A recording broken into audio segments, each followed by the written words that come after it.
Kelompok Hizbullah dilaporkan akan menggunakan rudal buatan Rusia dan Iran untuk bertempur dengan militer Israel. Mereka bakal menjatuhkan jet tempur Zionis sepanjang perang di jalur Gaza masih berlangsung. Dikutip dari Tribun News, Hizbullah juga dilaporkan bersiap menghadapi pertempuran panjang selama berbulan-bulan. Sekutu Hamas tersebut pun tengah menyiapkan sejumlah kejutan untuk Israel. Hizbullah sendiri mengklaim bahwa pejuangnya enggan mengurangi serangan ke wilayah Israel bagian utara yang berbatasan dengan Lebanon. Salah satu kejutan Hizbullah adalah pengerahan senjata yang belum pernah digunakan. Senjata tersebut termasuk rudal jarak jauh yang presisi dan rudal darat ke udara yang akan dicoba diluncurkan dari pesawat. Hizbullah diperkirakan bakal menggunakan rudal buatan Rusia yang dimodifikasi Iran. Pihaknya meyakini kejutan itu nantinya akan membuat Israel dan dunia tercengang.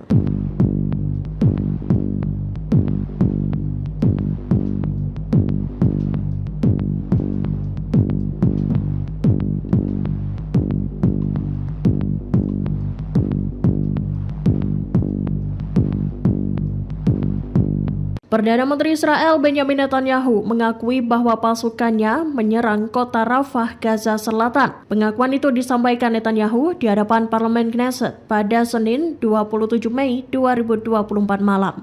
Seperti diketahui, kamp pengungsian di Rafah dilalap api seusai pasukan Israel menjatuhkan bom. 50 warga sipil Palestina termasuk anak-anak dan perempuan terbakar hidup-hidup dan tewas dalam insiden itu. Dikutip dari The Times of Israel, Netanyahu bersumpah bakal terus melanjutkan pertempuran di Gaza meski mendapat kecaman internasional. Ia juga menolak tuduhan bahwa pemerintahannya tak bernegosiasi untuk pembebasan para sandera. Dalam pernyataannya, Netanyahu juga menepis kritikan terkait serangan yang terjadi di Rafah pada Minggu 24 Mei 2024 malam. Perdana Menteri Israel itu mengklaim bahwa pasukan Zionis telah melakukan upaya untuk menjaga keamanan warga sipil. Penjagaan yang dimaksud adalah dengan mengevakuasi 1 juta orang dari Rafah. Meski mengetahui banyaknya warga yang terbakar hidup-hidup, Netanyahu mengklaim bahwa insiden itu merupakan kecelakaan yang tragis. Lebih lanjut, Netanyahu mengatakan bahwa pihaknya tengah menyelidiki kasus tersebut. Netanyahu pun menyebut bagi Israel serangan itu merupakan sebuah tragedi. Namun untuk Hamas, hal itu merupakan sebuah strategi.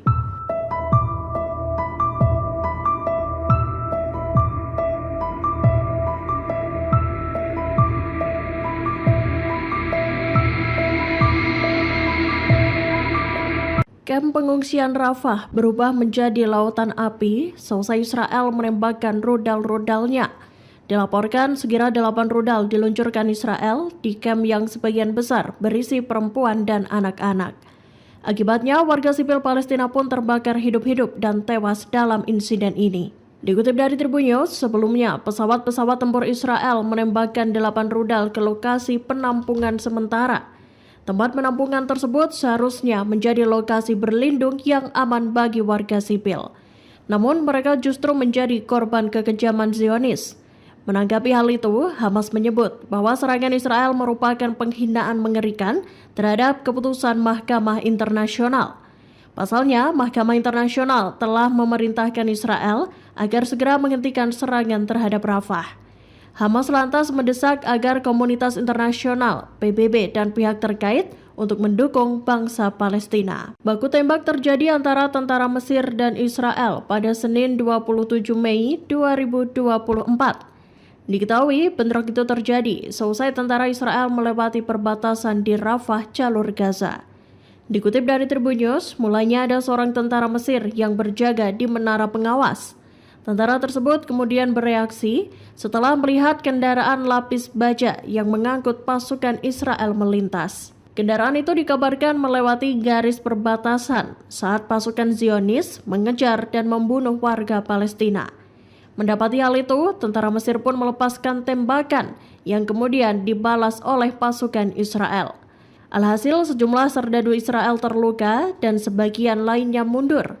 Sedangkan di pihak Mesir, seorang tentara dikabarkan tewas dan 1 lainnya terluka. Perlawanan Islam di Irak melakukan operasi terhadap sasaran penting di Eilat Israel. Serangan itu diumumkan pada Senin 27 Mei 2024 lewat saluran Telegram mereka. Dikutip dari Pars Today, perlawanan Islam Irak menargetkan sasaran penting Eilat, kota al-Rashrash. Dilaporkan, operasi tersebut dilakukan untuk mendukung warga Palestina dan tanggapan atas pembunuhan di Gaza. Sekira 3 drone atau pesawat tak berawak diluncurkan ke sasaran militer Israel. Dalam video yang dirilis, drone berwarna putih itu tampak bersiap meluncur. Beberapa saat kemudian, ketiga drone itu melesat satu persatu. Seiring dengan hal itu, perlawanan Islam Irak mengancam akan mengintensifkan serangan jika Israel terus melakukan operasi militer. Diketahui dalam beberapa hari terakhir, perlawanan Islam Irak menarget sasaran di wilayah pendudukan dengan menggunakan drone. Mantan Presiden Amerika Serikat Donald Trump kembali menarik perhatian publik. Sosok yang kerap menyampaikan pandangan kontroversial ini kembali menghebohkan lewat pernyataannya. Seperti diketahui, Trump kembali mencalonkan diri dalam pemilihan Presiden Amerika Serikat tahun ini. Trump pun membeberkan janji-janjinya jika ia terpilih menjadi Presiden Amerika Serikat lagi. Dikutip dari Tribun News, Trump berjanji bakal menindak para pendemo yang mendukung Palestina di Amerika Serikat. Jika ia terpilih lagi, Trump berjanji bakal mendeportasi mahasiswa asing pro-Palestina. Ucapan Trump itu dikutip dari para donor yang menghadiri acara pertemuan dengan sponsor kampanye Presiden Trump. Trump dilaporkan menganggap para pengunjuk rasa pro-Palestina sebagai agen dari revolusi radikal. Spanyol, Irlandia, dan Norwegia secara resmi mengakui negara Palestina yang merdeka. Pengakuan itu disampaikan lewat pengumuman bersama pada Selasa 28 Mei 2024. Ketiga negara tersebut mengakui negara Palestina yang perbatasannya dibatasi seperti sebelum tahun 1967. Yang mana Yerusalem Timur sebagai ibu kota Palestina. Dikutip dari Tribun News, Menteri Luar Negeri Spanyol José Manuel Albares, Menteri Luar Negeri Norwegia Espen Barth Eide, dan Menteri Luar Negeri Irlandia Michael Martin melakukan konferensi pers di Brussels, Belgia pada Senin 27 Mei 2024. Mereka membahas pengakuan terhadap negara Palestina yang kemudian disampaikan pada keesokan harinya. Perdana Menteri Irlandia Simon Harris menekankan bahwa mengakui negara Palestina tak mengurangi keyakinan negaranya terhadap hak Israel untuk hidup dalam perdamaian. Sementara itu, Spanyol mengatakan bahwa hal ini diharapkan membawa keadilan bagi rakyat Palestina. Kemudian Perdana Menteri Spanyol Pedro Sanchez menyampaikan pidato terkait keputusan negaranya untuk mengakui negara Palestina. Kini sebanyak 145 negara telah mengakui negara Palestina. Good morning. I would like to inform you that at the meeting of the Council of Ministers that will be held today, the government of Spain will approve the official recognition of Palestine as a state. With this decision, Spain joins the more than 140 countries that already recognize Palestine. This is a historic decision that has a single goal: to contribute to achieving peace between Israelis and Palestinians. The recognition of the State of Palestine is not only a matter of historical justice with the legitimate aspirations of the Palestine people, but it is also an imperative need to achieve peace. It is the only way to realize the solution that we all recognize as the only possible one to achieve a future of peace, that of a Palestine state that coexists alongside the State of Israel in peace and security. The State of Palestine must be viable, with the West Bank and Gaza connected by a corridor, and with East Jerusalem as its capital, and must be unified under the legitimate government of the Palestine National Authority. Although it is not up to Spain to define the borders of other countries, our position is aligned with the UN Security Council resolutions 242 and 338, and with the position of the European Union.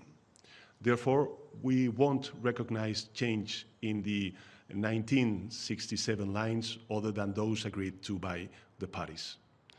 It is also essential that Palestine finds its adequate place in the international community. That is why Spain will continue to support efforts to strengthen Palestine's presence in international organizations. The recognition of Palestine is not against anyone, least of all Israel, a friendly nation that Spain values and holds in high regard and with whom we aim to foster the strongest possible relationship. Furthermore, this decision reflects our absolute rejection of Hamas, a terrorist organization who is against the two-state solution. From the outset, Spain has strongly condemned the terrorist attacks of October 7. This clear condemnation is the resounding expression of our steadfast commitment in the fight against terrorism.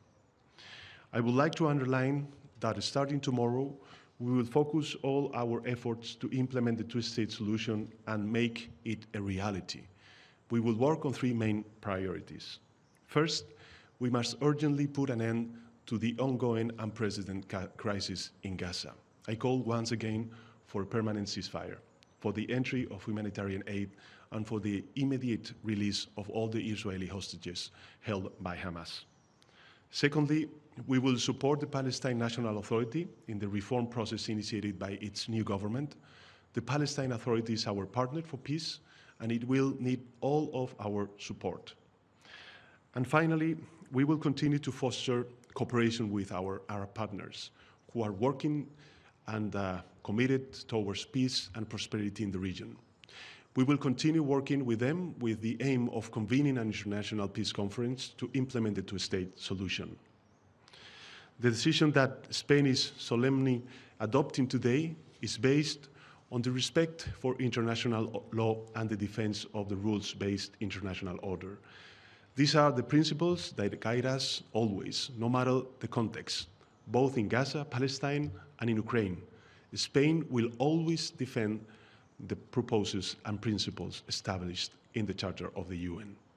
With today's decision, we assume our responsibility in the search for peace, security, and prosperity of all peoples, in accordance with the mandate of the preamble of our national constitution. But above all, we act in accordance to what is expected of a great country such as Spain. Download Tribun X sekarang, menghadirkan lokal menjadi Indonesia.